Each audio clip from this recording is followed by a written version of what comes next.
사실 지금도 강남이 비싸긴 한데 강남이 앞으로 더 비싸질 수도 있을 것 같은 이야기를 한번 해보겠습니다.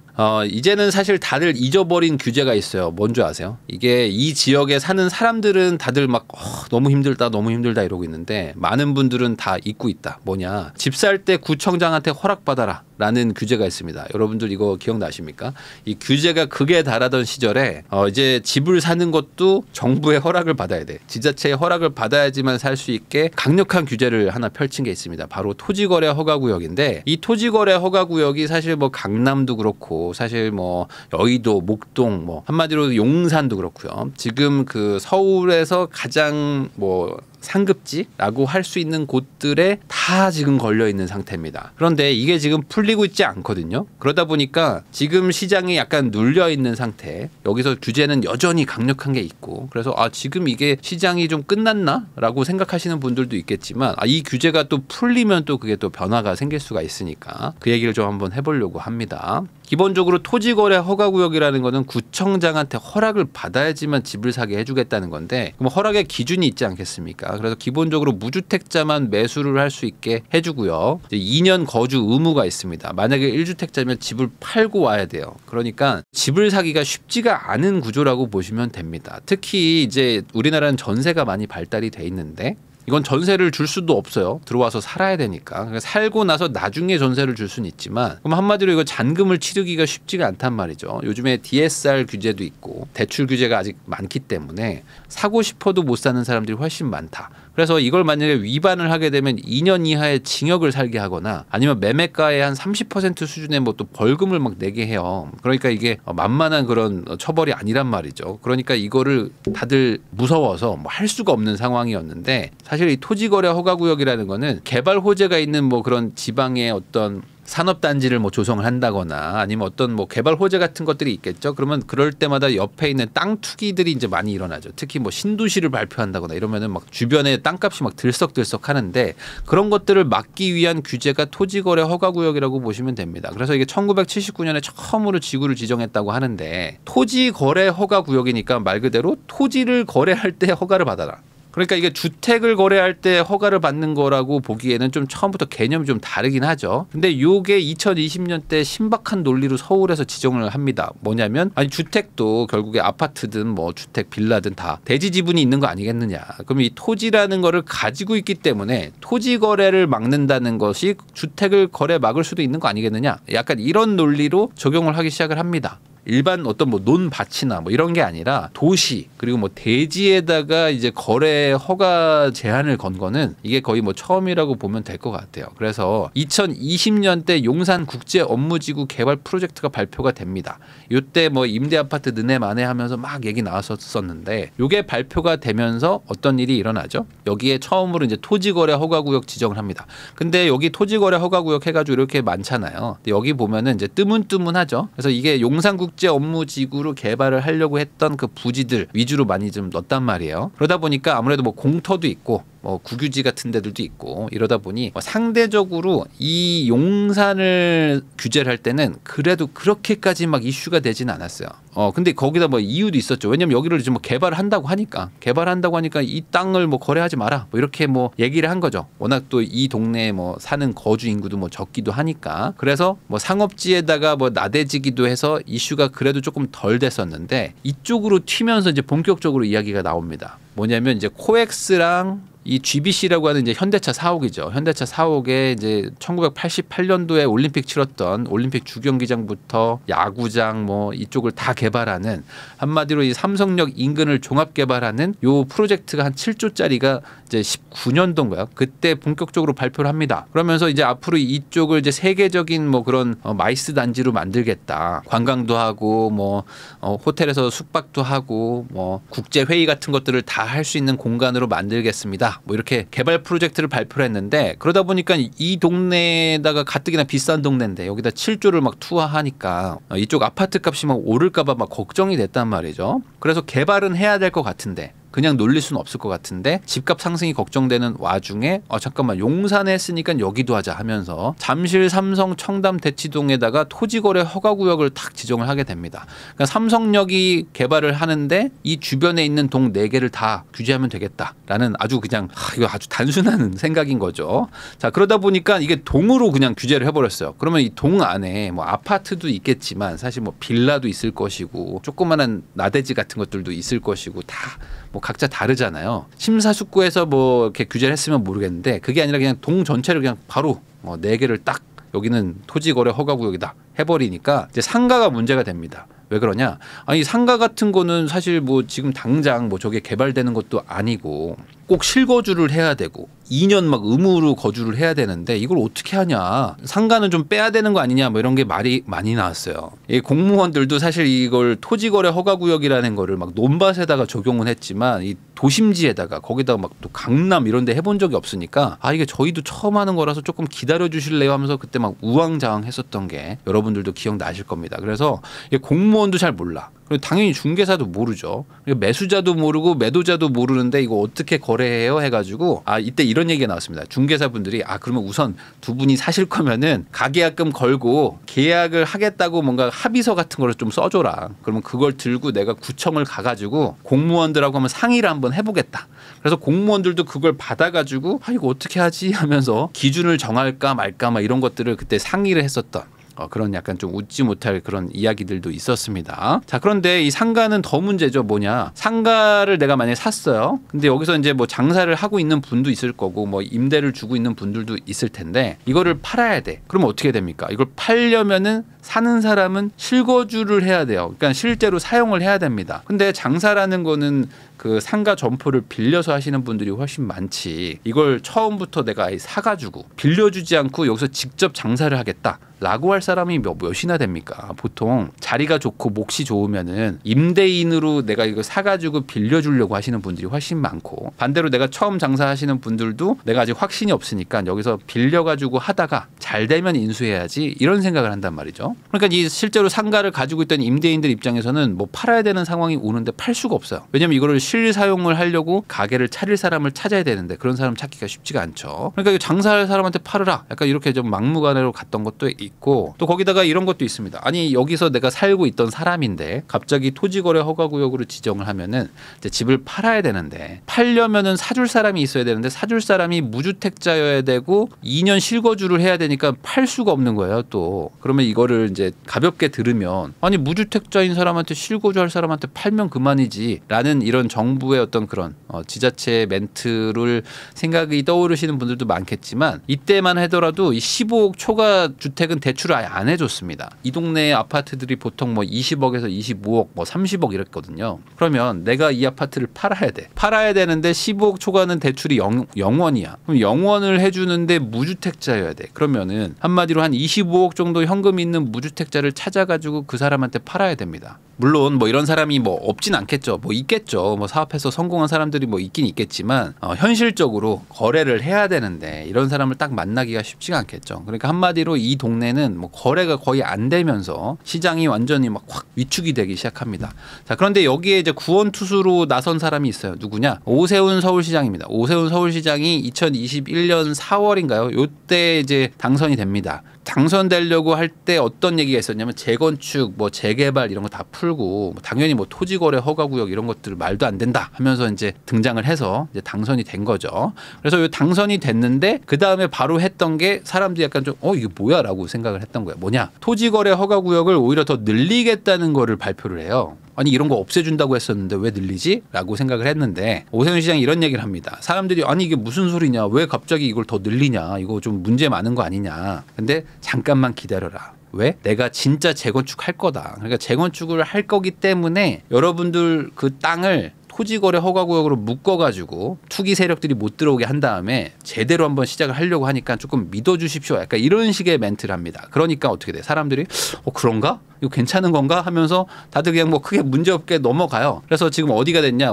가장 유명한 재건축 단지들이죠. 압구정 아파트 지구들, 여기도도 그렇고요. 여의도도 지금 뭐 오래된 아파트들 많죠. 그리고 목동도 지금 뭐 용적률 낮아가지고 다 재건축하려고 막 추진하고 있는 곳인데 여기도 그렇고요. 성수전략정비구역도 토지거래 허가구역으로 다 묶입니다. 한마디로 웬만한 그 핵심 지역들은 다 토지거래 허가구역으로 묶이게 된 거죠. 자, 그러면 이제 바로 뭔가 진행이 되면 좋을 텐데 시간은 흘러갑니다. 그러면서 이제 사람들이 좀 의아해하는 거죠. 아니 시간은 계속 흘러가는데 이거 토지거래 허가구역으로 묶어가지고 뭔가 개발하겠다고 해서 우리가 이렇게 참고 있는 건데 팔지도 못하고 아무것도 못하는데 왜 개발 안 하냐? 했더니 이제 반대로 이제 서울시에서는 아니 우리 개발할 거다. 조금만 기다려라. 그렇게 말을 하면서 계속 시간은 흘러갑니다. 그래서 시간이 얼마가 흘러가느냐? 이제 한 4년씩 흘러간 거예요. 그러니까 그동안 개발이라도 좀 되면은 모르겠는데 개발이 하나도 안 되다가 최근이었죠. 한 달 전이었나요? 그 오세훈 시장이 이제 발표를 합니다. 용산 국제 업무지구를 본격적으로 개발을 하겠다. 그래서 예전에도 계획이 있었는데 그거 다 계획 갈아엎고 새로 발표를 합니다. 그래서 이게 4년 만에 시작을 한 거예요. 그러면은 이 용산 국제 업무지구 주변에 토지거래 허가구를 묶여있던 분들은 이 4년 동안 그냥 아무것도 못하고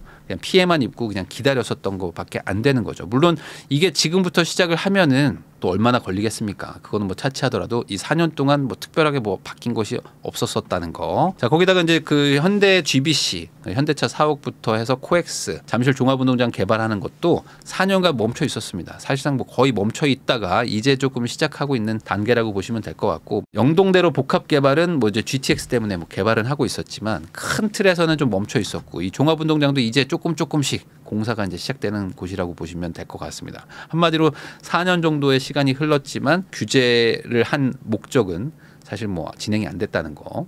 자, 오히려 토지거래 허가구역 때문에 부작용들도 많았습니다. 규제 지역이 눌려버렸죠. 그러니까 아까 말한 뭐 잠실, 뭐 삼성, 뭐 청담동, 대치동 뭐 이런 곳들은 아예 동 단위로 거래가 안 되다 보니까 이 지역들이 확 눌려 있었어요. 눌려 있다 보니까 옆 동네들로 이제 사람들이 막 갑니다. 왜냐면 인프라는 똑같은데 이 도로 하나 차이로 이 동네는 실거주 2년 하고 무주택자만 살 수 있는데 이 동네는 다주택자도 어쨌든 살 수 있고 전세를 끼고 살 수도 있고 뭐 일시적 2주택도 되니까 이 동네로 자연스럽게 가는 거예요. 옆 동네. 그러면서 옆 지역들이 풍선 효과로 가격이 오르기 시작합니다. 그래서 토지거래 허가구역 바로 옆 단지 그런 데들은 가격이 막 급등하기 시작해요. 그래서 정책 발표하고 나서 순식간에 이제 10%가 오르고 그 이후로도 계속 이제 벌어지기 시작합니다. 거기다가 이제 같은 그런 구역 안에 있어도 이 면적에 따라서 규제를 좀 덜 받는 게 있거든요. 그러다 보니까 이제 뭐 잠실에는 보면은 이렇게 초소형 아파트 같은 게 있어요. 뭐 삼성동에도 막 14평짜리 아파트 같은 게 있거든요. 그런 것들이 갑자기 급등하기 시작합니다. 이런 게 막 9억 하던 게 막 11억, 12억, 13억 막 올라가기 시작해요.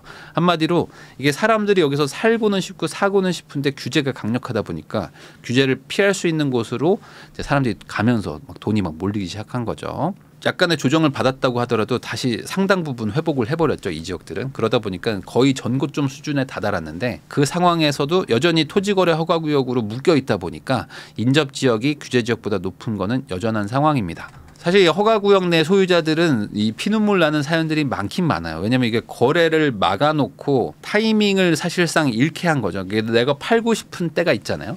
그리고 꼭 팔아야만 하는 상황이 있을 수도 있고, 뭐 부모님이 뭐 갑자기 뭐 위독하시다든지, 아니면 뭐 꼭 내가 뭐 사업이 뭐 힘들어져서 뭘 팔아야 되는 상황이 올 수도 있는데, 이럴 때 그 딱 맞는 매수자를 찾기가 상당히 힘듭니다.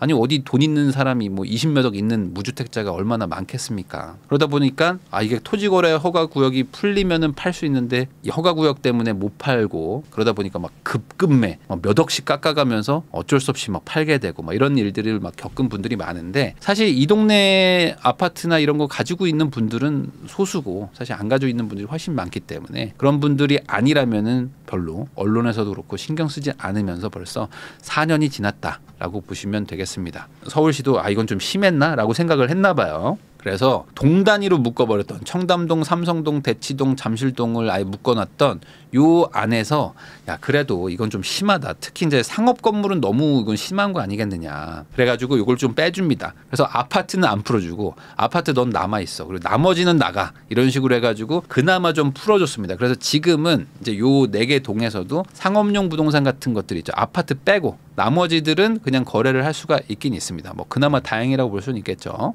그런데 이제 요즘에 재건축 단지들 중에서 이제 토지거래 허가구역으로 묶인 곳이 있어요. 이런 곳들이 지금 희망을 좀 가지고 있습니다. 이 갑자기 좀 희망 섞인 그런 얘기들이 좀 나오고 있어요. 이게 무슨 소리냐? 아까 말씀드렸던 이 압구정, 여의도, 목동, 성수 요쪽 있죠. 여기가 4월 26일에 지정이 됐어요. 그러니까 4월 27일에 지정이 됐으니까 이제 4월 26일이 끝나는 거죠. 그러면 벌써 지금 3년이 됐단 말이에요. 여기는. 근데 재건축 뭐 한다고 하더니 뭐 지지부진하고 뭐 되는 건 없는데 거래는 못 하고 또 거기다가 뭐 지금 무주택자한테만 팔아야 되고 뭐 가뜩이나 지금 힘들단 말이죠. 그래서 이번에 좀 풀어주나 이런 생각을 좀 하고 있는 것 같아요. 왜냐면 지금 4월 26일이 얼마 안 남았으니까. 거기다가 지금 아까 말했던 뭐 잠실, 삼성 이쪽은 지금 이제 4년이 넘어갑니다. 이제 조금 있으면 4년을 넘어서 이제 5년 차로 가요. 그러니까 와 이게 내가 지금 몇 년을 버틴 거야 하면서 막 다들 뭐 지금 힘들어들 하고 있는데 요 상황이다 보니까 지금 풀어주나? 이런 기대감이 약간 있는 거죠. 4월 달, 6월 달에 지금 대규모로 풀 것인가. 근데 아까도 말씀드렸듯이 지금 재건축이 쉽지가 않단 말이죠. 이 상황에서 풀어줄지 말지. 그런데 또 이걸 풀어주면 또 정치적인 부담이 좀 있지 않겠습니까? 아무래도 제일 부자 동네들을 규제를 했던 걸 푸는 거니까. 그래서 이걸 좀 과거 사례를 좀 보면 좋을 것 같은데 기본적으로 이제 예전에도 계속 연장을 해왔어요. 이게 1년 단위로 계속 연장을 합니다. 그래서 작년에 연장을 한 거를 보니까 4월 5일쯤에 발표를 했더라고요. 그래서 압구정, 목동, 여의도, 성수를 1년 정도 더 연장을 하겠습니다라고 발표를 한 걸 보면은 지금 기준으로 봤을 때는 한 3주 정도 뒤면은 연장을 발표를 하든 뭐 해제를 발표를 하든 이렇게 해야 되는 상황인 거죠.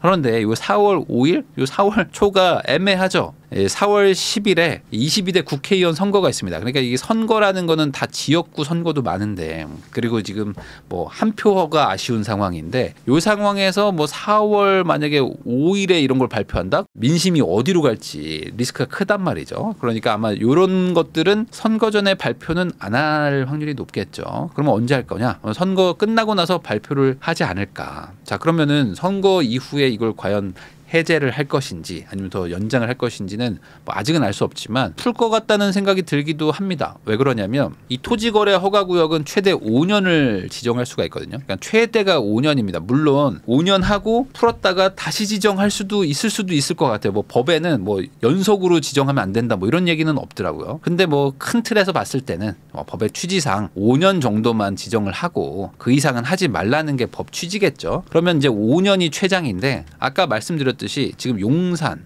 삼성동, 대치동, 청담동, 잠실 여기는 이번에도 만약에 연장하잖아요. 그러면은 5년 차입니다. 이미 5년이 다 차기 때문에 어차피 내년 4월이나 내년 6월이면 다 풀려요. 어차피 풀리는데 그때 만약에 푼다 그러면은 이 지역에 있는 사람들의 그 분노는 엄청나게 크겠죠. 뭐 그때까지 뭐 특별하게 뭐 개발되고 뭐 발전된 게 없는데 5년 동안 우리를 잡아놨구나. 뭐 이러면은 이제 화가 많이 날 거 아닙니까? 그러면 물론 뭐 지금도 화가 나긴 하지만 그래도 어차피 풀 거라면은 거기다가 지금 분위기가 뭐 급등하는 분위기도 아니고 그리고 매매가는 뭐 천천히 지금 막 내려가고 있는 그런 통계 수치도 나오고 있기 때문에 이 상황에서 이걸 규제를 더 하는 게 의미가 있나? 라는 생각도 좀 들기도 듭니다. 자, 그래서 만약에 이번에 뭐 4월에 아니면 뭐 6월에 이렇게 해제가 되면은 어떻게 될까? 기본적으로 이 동네들은 갈아타기 수요가 좀 있습니다. 무슨 말이냐? 다른 지역에 살던 분들이 여기서 이제 집을 산 다음에 뭐 바로 팔아서 이제 이동하시는 분들도 있지만 일시적 2주택이라는 제도가 있어요. 그래서 이걸 사고 나서 3년 안에 팔면 된다. 뭐 이런 생각들을 하시는 분들도 있습니다. 그래서 바로 이동 안 하고 전세를 끼고 집을 산 다음에 한 1, 2년 정도, 뭐 2, 3년 정도 좀 보유를 하다가 중간쯤에 기존의 집을 팔아야겠다. 이런 생각을 하시는 분들도 있는데 이런 게 지금은 원천 봉쇄돼 있죠. 근데 이런 수요가 조금 뭐 늘어날 수도 있을 것 같고요. 그리고 당장은 내가 이 집을 살 수는 없어요. 살 여력은 없지만 내가 몇 년 뒤에는 들어올 만한 그런 집이다라고 생각하시는 지역들이 많습니다. 그러다 보니까 이제 전세를 끼고 집을 사놔야지 뭐 이런 생각을 하시는 곳들도 있고요. 특히 이제 재건축 추진하는 단지들은 전세가가 많이 낮아요. 그러다 보니까 이제 대출도 조금 받고 여기다 전세를 조금 받아도 전세가 막 들어오기도 하거든요.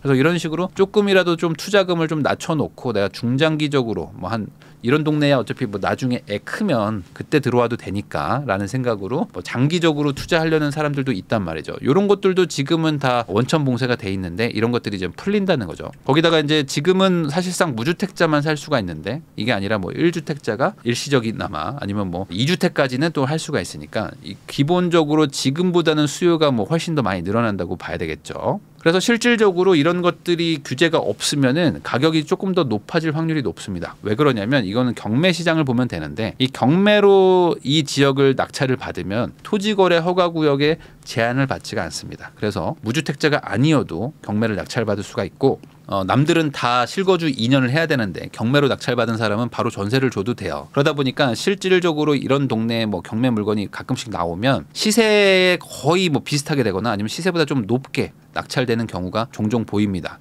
그만큼 이게 그 규제만 없다면 여기를 조금 더 웃돈 주더라도 사겠다라는 사람들이 생각보다 많은 거죠. 그래서 이 규제 자체가 사실은 거래를 막으려는 정책입니다. 이게 거래 자체를 막아가지고 아예 가격을 움직이지 않게 하겠다라는 아주 강력한 정책인데 이 정책을 지금 쓰는 거는 별 의미는 없겠죠. 왜냐하면 지금 거래량 자체도 뭐 그렇게 높지가 않으니까. 거기다 이제 급등할까봐 이제 막으려는 정책인데 지금은 뭐 급등하는 그런 분위기는 아니다 보니까 이 상황에서 이 정책을 계속 유지할 이유는 별로 없어 보이는데 그리고 이게 어쨌든 뭐 논란의 여지가 워낙 많거든요. 어쨌든 다른 지역들은 풀어주고 이 지역만 하는 이유가 뭐냐라고 말했을 때 뭐 형평성 문제 같은 것들도 있고 뭐 과거에 막 급등할 때야 뭐 형평성을 좀 무시하고서라도 할 수 있지만 지금은 그런 게 아닌데 왜 이걸 하느냐라는 것도 어쨌든 정치적으로 판단을 좀 해야 되니까 이런 것들 고려하면은 이번에 뭐 풀릴 수도 있지 않을까라는 생각도 한번 해봅니다.